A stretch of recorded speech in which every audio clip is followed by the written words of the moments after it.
So I asked, hold on. So I asked her, well, I basically asked her for her information so I can keep in touch with her. And she wasn't ready to give that to me.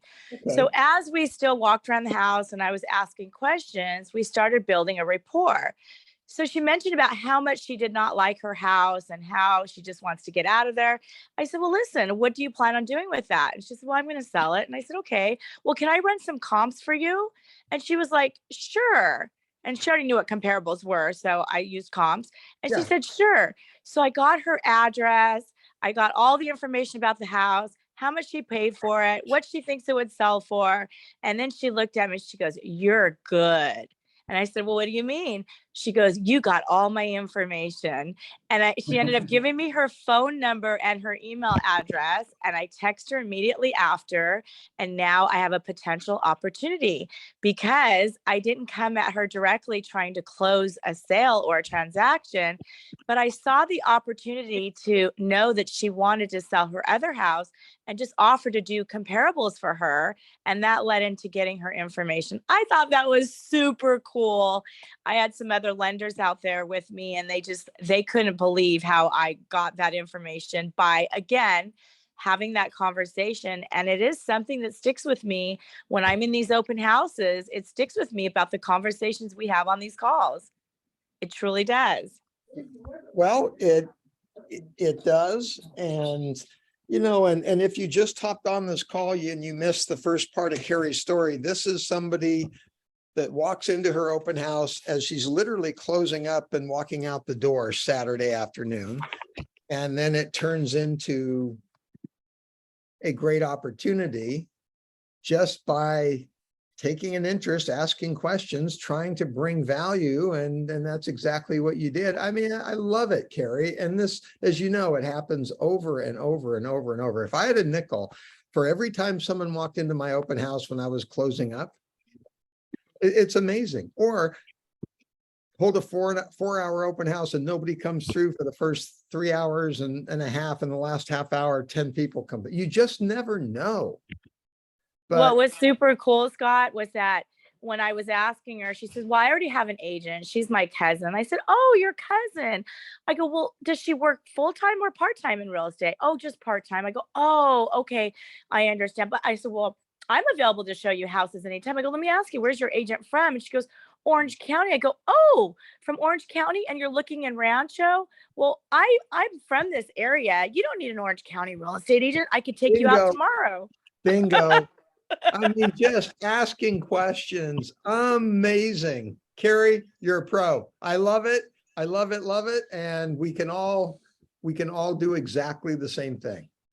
But it takes intention. It takes being prepared. I put in the reminder email last night. Referencing your business plan.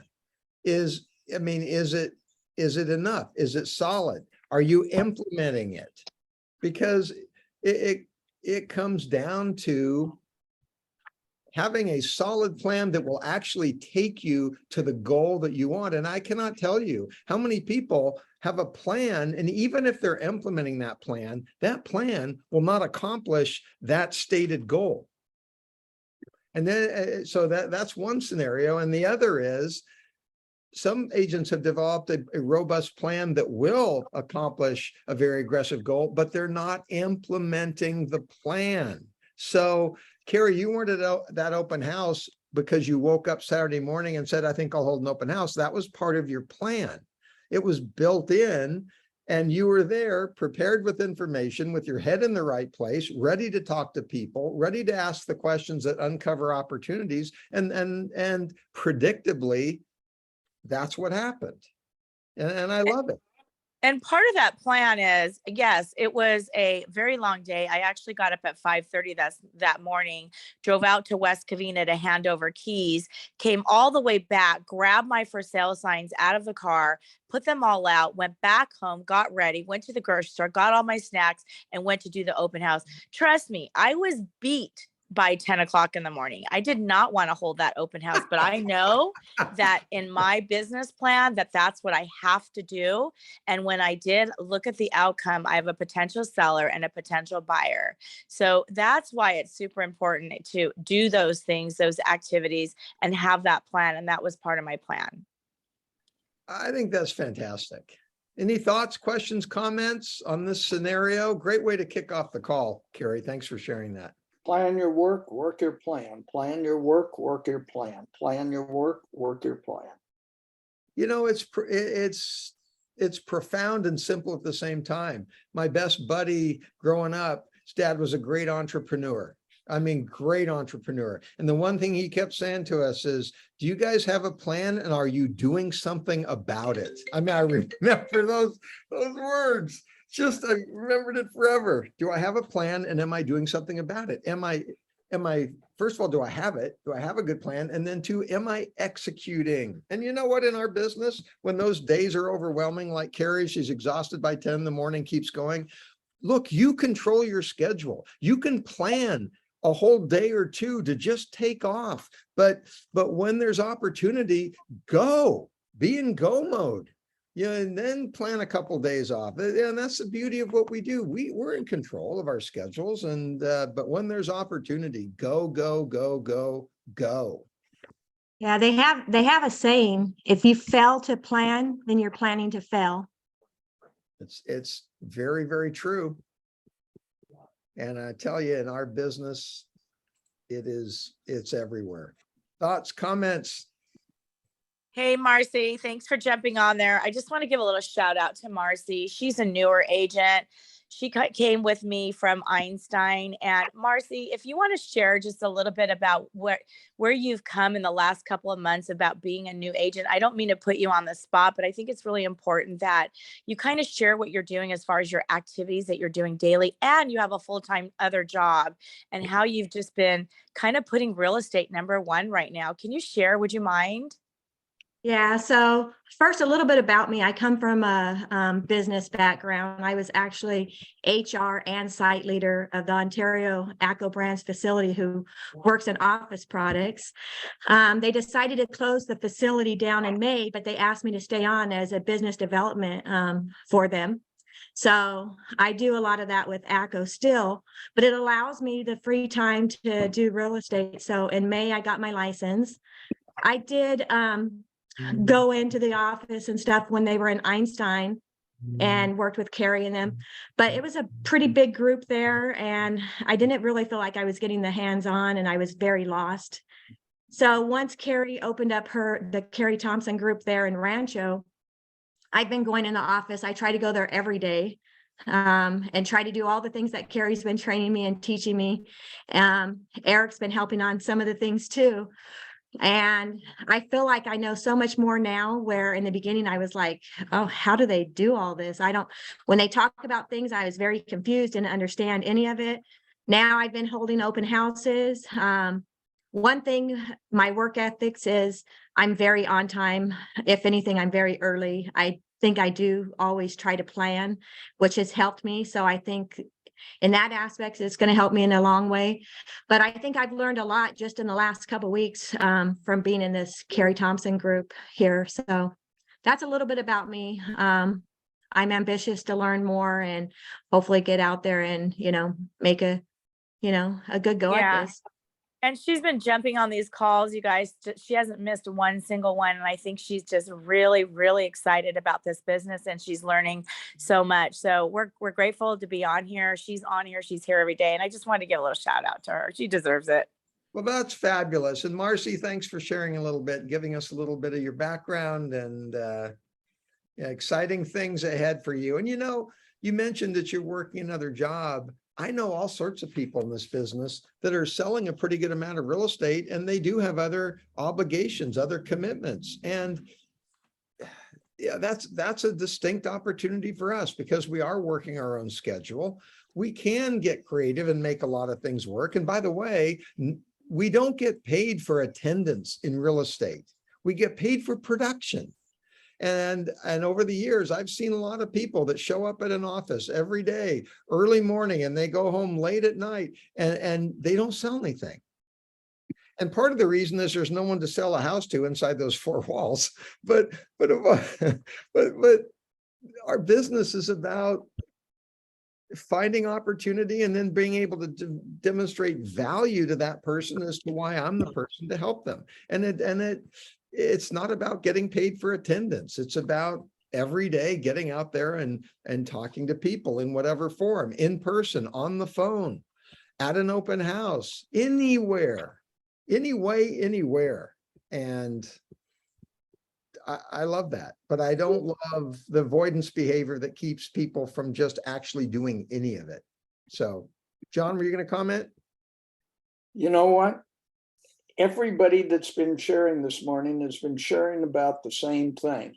Doing what you're supposed to do when you're supposed to do it. You know, each one of us has got our different plan. And I'll share a quick story. I'll take 3 minutes to do it. Linda and I had just met, and our relationship was starting to blossom. And we're at the airport, and I said to her, I said, what is your plan for next year? She said, well, I've never done that. So we got, couldn't get a piece of paper, so I got a bag from one of the stores, and we wrote down what we wanted to accomplish the next year. And she said she'd never done it, didn't think it would work.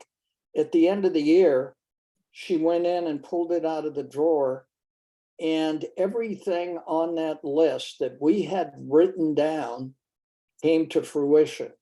It was an amazing thing. And what we've tried to do is write down our plan for the year and then review it.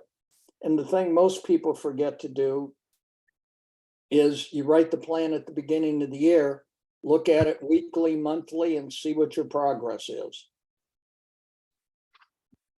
It's always an ongoing adjustment. Hey, John, would you define for the group what a plan actually is? For me, Yeah, just when you say you wrote a plan, but what were the key elements of that plan?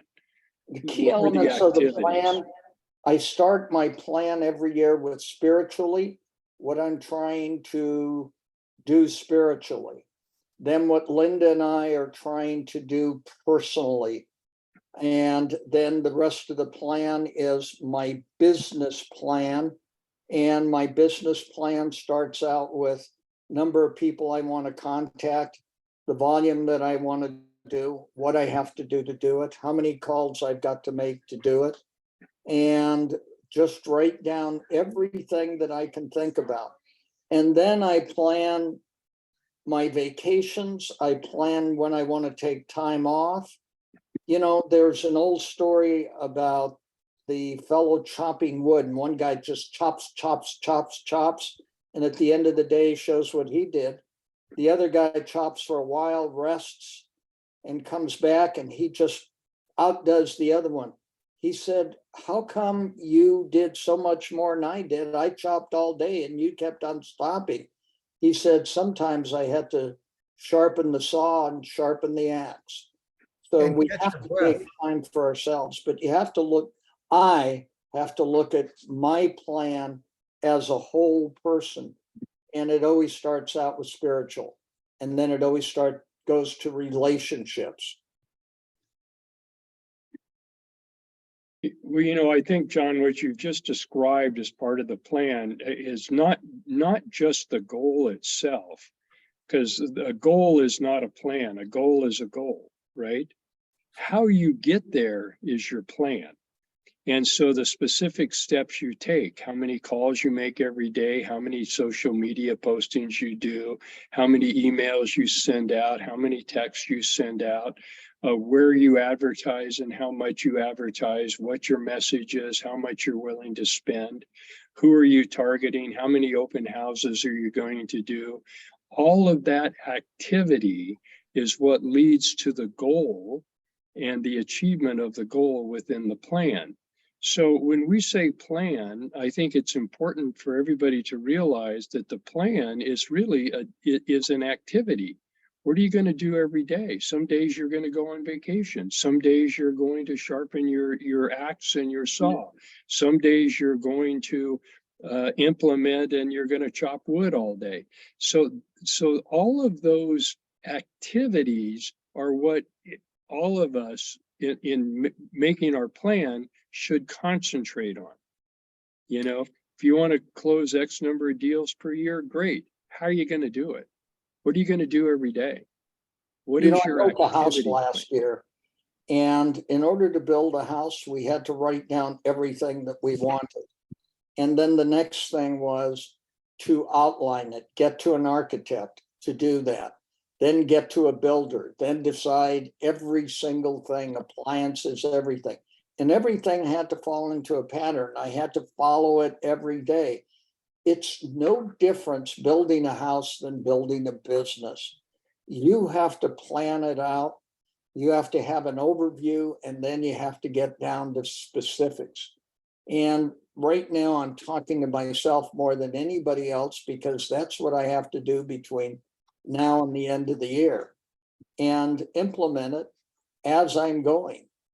And, you know, any plan that you have to have the ability to change direction if you find something better or find something that you missed. Too many people write a plan and their opportunities come up or situations happen and people say, well, I can't do that because it's not in my plan. The ultimate is to get to your goal spiritually, financially, and with all of your friends and family. All of those things are important. It's just not business. So what I have for my team out here in Rancho is we have a daily activity tracker, and they open up their computers, and in there are in alignment with exactly what Mike was discussing, of exactly what those activities are. How many calls did you make? How many door hangers did you do? You know, just a whole list of things that Mike just listed. And I think for my agents, they do pretty well on that, because they go in there and there's a certain amount of points that you are supposed to create, which would equal about 61 points per day. And if you get 61 points per day and you do that 5 days a week, I mean, you're having those conversations. I mean, it's almost a no-brainer that you're going to get a deal or get something out of it. So they are doing those daily activity trackers. I do have those. I'd be more than happy to share those with anybody that'd like to see what that looks like, but it is really helpful for us. And that's by creating daily success habits, as well as daily habits such as team huddles, etc., and having those activities and those plans. Yeah, and this is Marcy again. Those, to me, especially being in the business world, is people want to be accountable and they want to be held accountable. And to me, that type of work that Carrie has in there for us to do, it helps me stay accountable. And, you know, just that alone could help me get my goal that I'm wanting, you know. So my goal every day is to try to get those 61 points a day, you know, and if I can get above it, then I try, but I at least try to sit there and make sure I'm doing at least that to stay on track. This is fantastic. And you know, it really is a game. You know, games are fun. And if we frame this journey in a way that we're depressed even thinking about taking one step in the journey, we're already dead. If you're not excited about your plan, change it by all means. I mean, there's so many different ways to talk to people, but make it a game. And I guess fundamentally, I've got to ask myself, do I want to play this game? Am I willing to play this game? Because I've got to be. To be successful, I've got to want to play the game. And if you're unhappy playing the game, restructure the game. And give yourself permission to never do that thing, whatever that thing is that you hate, or you're not doing it, you're avoiding it because you hate it.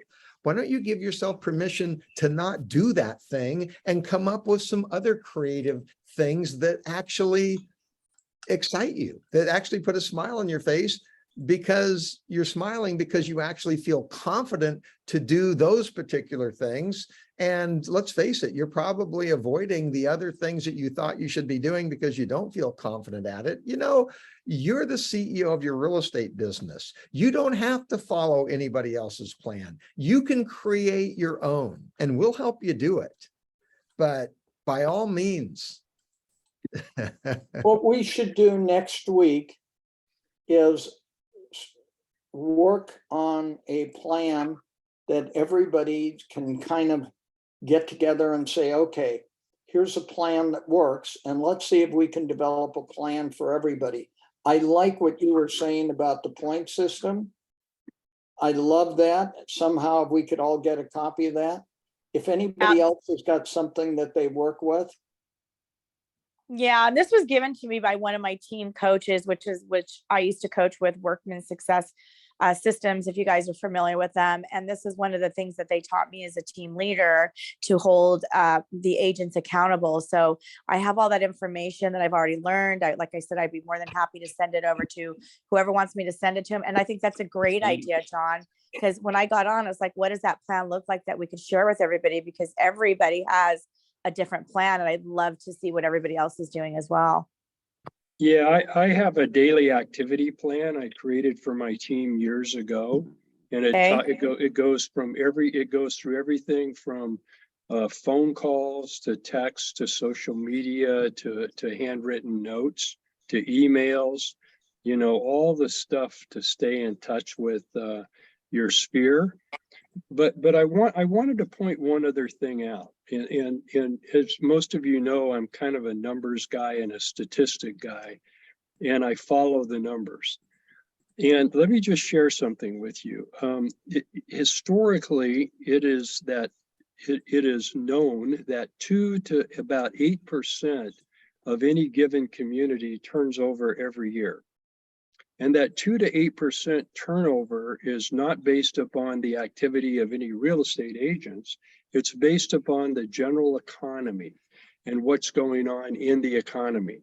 We are just there to follow that. But one of the things, and Carrie, what you just pointed out from your weekend hits the point home. If 2 to 8% of any given community turns over every year, how do you know who is most interested in turning their property over within the next year? Well, the number one way that I've discovered is open houses. Because what happens is that the people are raising their hand and coming into an open house. They're taking their time away from all of the other activities that they could be involved with, and they're pursuing their priority. So an open house is the number one place where you get to meet people who have raised their hand with respect to their goal of some sort of real estate transaction. Yeah, that's crazy. So the ability to, one, hold them, and two, to be as engaging as Carrie has described is paramount to instant ability to do transactions, more so than anything else, because you put yourself in a location where the people have actually raised their hand. So you're dealing with a much higher percentage than 2 to 8%. Does that make sense to everybody? Yep. Open house is low hanging fruit. It is absolutely low hanging fruit, and the most successful people in our business have all done them and do them every opportunity they get. Yeah. And on that note, so I really encourage my team to do open houses every weekend, but we took something out of John's book on the 40 Days of Farming for the last open house, which was amazing, which is we asked everyone to bring an unwrapped gift. We didn't have a huge turnout because of the weather and the rain, but just the concept. And then I did a huge spread because I want people to realize that when they come through that open house, not only are they having a conversation, but also, wow, look at what this agent did. If I was to sell my house, I would use her, because when the spread that we did, how many doors we touched, we did invites. I had a couple people go through and hand out 50 invitations and asking them to bring something that gives back. And a lot of people like to give back. So whatever opportunity that I could use to create more opportunities, and that's what we did. And it was great. It was great to prepare for that. And so I love that we get on these calls. I love the information that I take out of the 40 days of farming to include that into my business plan. Well, and one other thing to keep in mind, one of the things when I did open houses every weekend for probably, I don't know, 15 years, 10 years. And one of the things I always ask everybody when they came in is, how did you happen to hear about us? And invariably, the vast majority of people who actually came into the open house came in from signs. Yep. You can do all the emails you want, you can do all the invitations and do them because that's a branding touch, okay?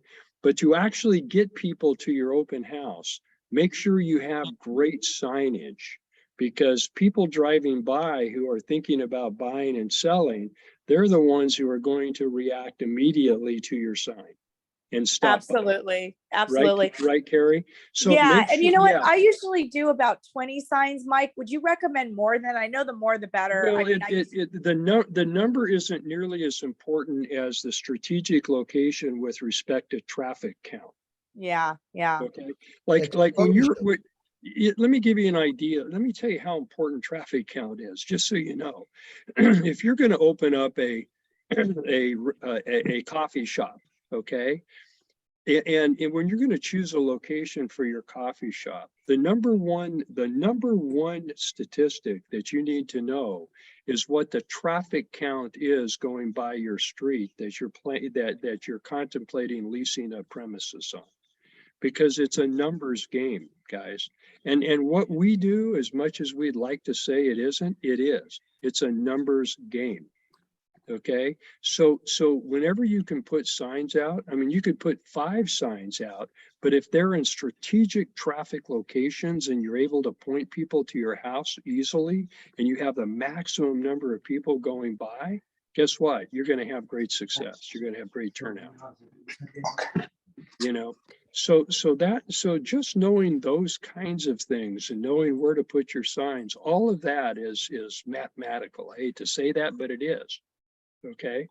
And you'll succeed. You'll have more people than you can possibly imagine. No, I believe you 100%, Mike. I actually encourage my agents to do their mapping out the night before so they can strategically put those signs out. So that is important. Thank you so much for that. Oh, absolutely. And how those signs look, you know, everything we do is a reflection of who we are, right? So some people won't go and buy that cheap sign, you know, that says open house and doesn't have any personal branding on it, etc. And you know what? That's not nearly as effective as a branding tool as to have a nice Agent Ink sign with your picture on it and an open house that points in the direction that you want people to go, because you achieve 2 things. You're not only pointing people to your property, but you're branding yourself in their eyes. Somebody needs to mute, because we can hear noise in the background. I just muted him. Oh, okay. Thanks, Scott. Anyway, so keep in mind that every little decision like that you make is to the benefit of what you're trying to achieve. Okay, so branding's important with your signs. Branding's important so that you give somebody something when they leave that has your name on it and your contact information. Every little step is important in order to achieve the goal.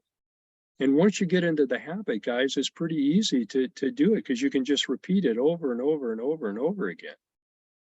Yeah. Right.